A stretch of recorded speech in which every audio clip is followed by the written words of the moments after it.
in Europe. I think that's a little bit more off because hygiene was something that was taken seriously in the Middle Ages. We don't consider that, but more so than I think perhaps we give it credit. Areas where we can see influence back on Europe is that Crusaders who came back from the Middle East to Europe were celebrities, and cathedrals and churches in Europe are full of reliquaries, of relics, of holy relics that are claimed to have come from the Holy Land. Of here's the hip bone of the donkey that brought Jesus into Jerusalem on Palm Sunday. Here's a piece of the true cross. Oh yeah, you got to have a piece of the true cross. A lot of those so-called relics came from the Crusades, and some have theorized that this veneration of relics that's already happening gets supercharged by the encounters with Orthodox Christians and their venerations of icons. Yes, there are icons in Catholicism, but in Orthodoxy, perhaps even more so. So that can be cranked up a notch. Now, there is interest as well.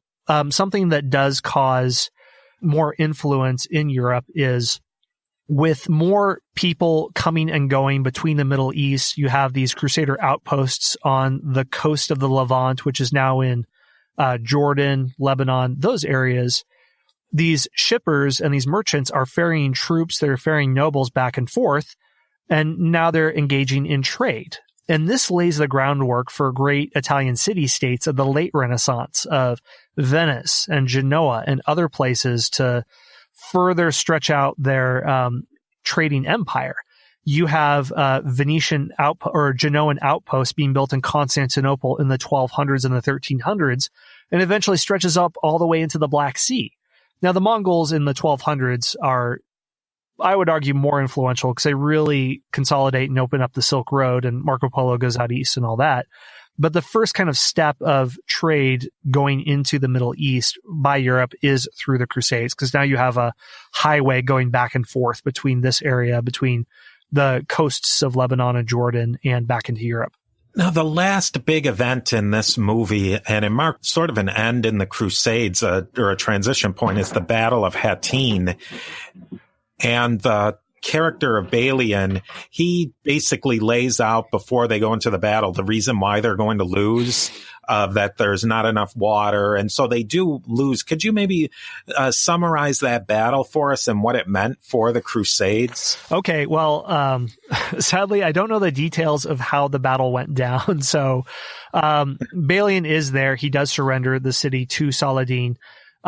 A couple of factors there that I will mention, maybe more on kind of like the ethos of the battle, how it's portrayed in the movie versus reality, and then the character of Saladin itself. Now, like I was saying earlier, Orlando Bloom gives a speech calling for multiculturalism, and then he finds a bunch of peasants and he knights them, saying that they'll be more vigorous in battle that way.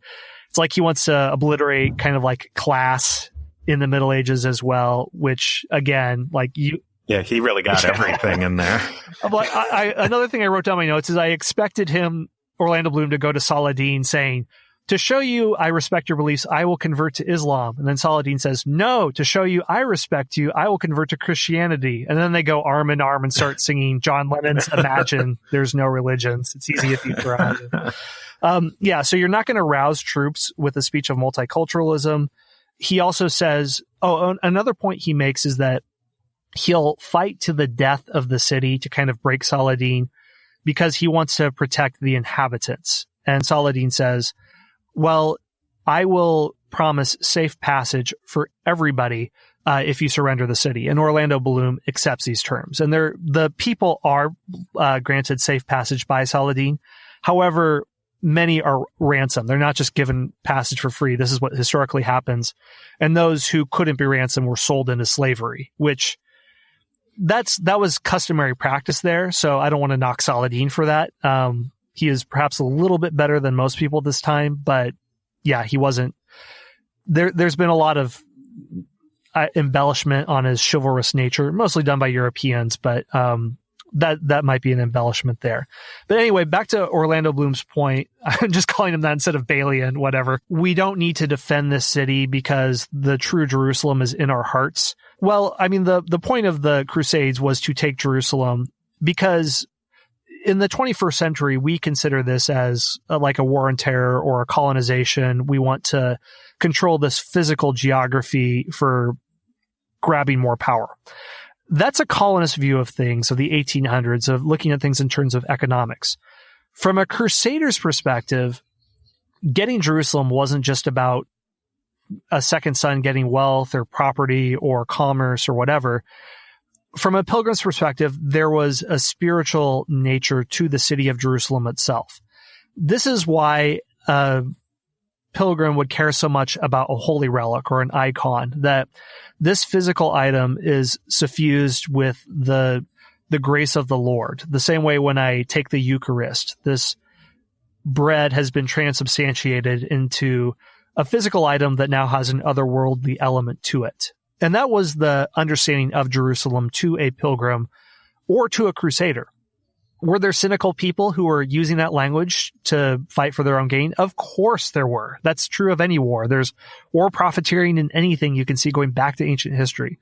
But if we take people at their word and we just look economically why people fought in a crusade, that it was a money-losing venture, for better or for worse, they really did believe that there was spiritual significance to Jerusalem. And I don't think we have to stretch too far to see this, because would a Muslim assign spiritual significance to Mecca and Medina? I would argue, yes, they would. And if they were fighting a battle and their city were to be taken, would they say, well, the true Mecca and Medina is in our hearts, and just walk out easily? I don't think so. Now, again, not excusing the Crusades, don't think they were great, but just to understand it on the terms of the people there, the nature of what he's calling for doesn't make a lot of sense. And in terms of the specific battle tactics of, there's at one point this domino effect used on the different siege towers, that wouldn't be plausible in the pitch of battle, because of doing things with that level of precision just isn't quite that feasible. So that's where I would describe the nature of the battle. If we talk about the motivations of the soldiers, we need to see things from the perspective of the Crusaders themselves. And that's where I think this movie really misses it, that it came out in 2005. It's very clearly an allegory for the war on terror. And it's when Orlando Bloom is talking to Saladin and Saladin says, maybe it's better if the city is destroyed, he's arguing that the city has caused so much bloodshed and conflict that we're better that it didn't exist. And that's a very modern interpretation of why they're of this event. But for people on the ground, they would clearly see a holy site worth fighting for and worth dying for. So, yeah, I guess I'd say that any historical movie, you're going to have presentism. It can't be a Discovery Channel documentary, and I get that. I don't want to be too much of a nitpicky nerd, but when we don't at least try a little bit to understand people on their own terms and instead just inject our values, and the protagonist is basically us in the past, and the villains are the people we consider the bad people today, the xenophobes, the bigots, and that's them in the past, then we lose what history can teach us about those who came before us and who wrestled with the same issues of human nature that we have. And of course, they made plenty of mistakes. We want to learn from them. But I think they're historical figures that, if we look, can teach us interesting things as well. But if we gloss over it with all this presentism and injecting our own values, then we lose those things. The next stage of the movie, and this is where it leads off, is with Richard the Lionhearted. And we know that later he's the one who leads the Third Crusade. Now, here is your chance to be a nitpicky nerd. What's your final takeaway? And if you could add something to this movie to maybe make it a little bit more accurate or more portrayal of the time, what do you think you might add to it? Well, I guess I don't know why they don't have Richard the Lionheart going to fight Saladin. That's what everyone knows about with the Crusade. And this movie is, I think, obviously trying to do a revisionist take. Like, this is the Crusades you didn't know about. And every movie tries to do that these days. There's a recent one with King Arthur.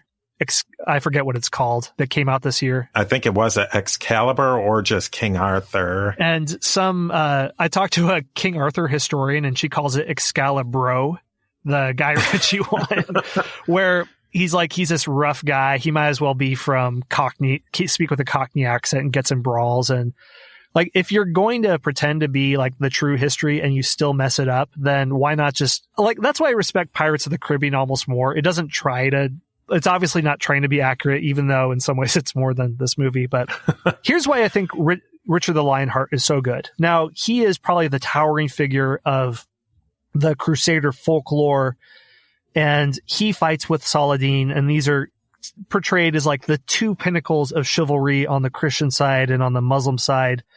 And part of the reason that Saladin is built up so much is because perhaps later historians needed an explanation for, well, the Crusaders took Jerusalem by supernatural means, so maybe they also lost it by supernatural means in such a great foe, and that the two are fighting one another.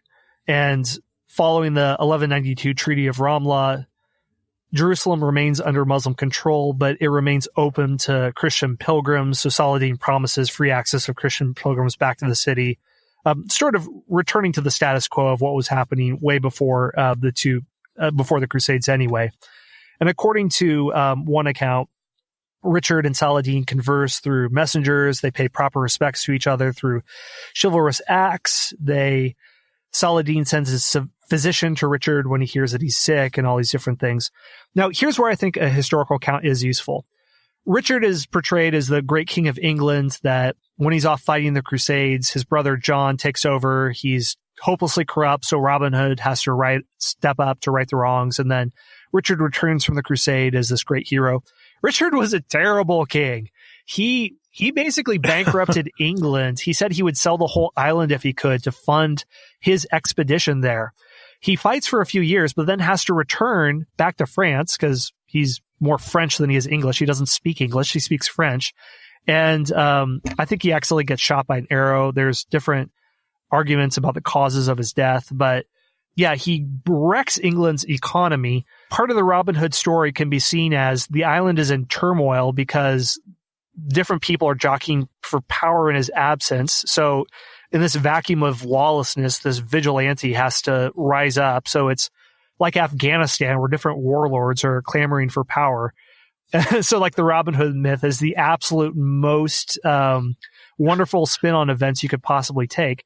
The reason we think he's so great is when you're rich, like Richard, you have chroniclers. You have people who are paid to talk about how awesome you are. They write rich, voluminous accounts about your great, heroic, noble deeds. These get passed down and translated. And when there's really no other alternate account to challenge you, that is what is going to take root in the narrative. So having Richard show up, showing him that he's a very wealthy leader, he needs a translator to talk to other English kings. And then maybe Saladin as well, showing him that he's a great military strategist, but he's also a power broker trying to put together this extremely messy patchwork of alliances in the Muslim world. And then once the Crusaders leave, it just falls back into the same warfare it had before, showing how the two sides they have just as much conflict trying to keep together their own alliance as they do fighting each other. I think that would be a great story. I'd watch that movie about the Crusades.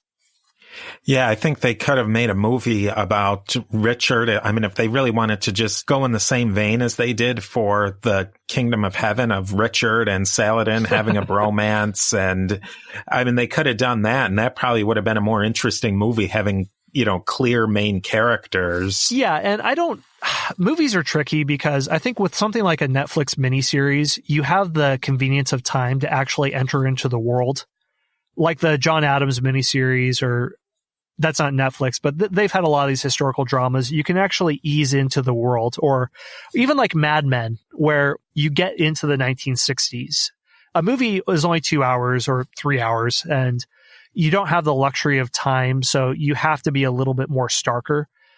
But crafted well, I think you can still make something accessible to a modern audience while showing them the novelty of this foreign world and how these people are different, but the way they try to challenge the audience and say, okay, you placed in this situation, would you have really acted any differently? Rather than, hey, why don't you have some wish fulfillment fantasy that if you went back in time, you would make it right?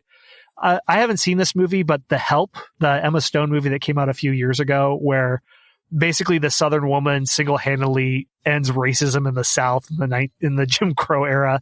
It's like, I don't know, it's modern day wish fulfillment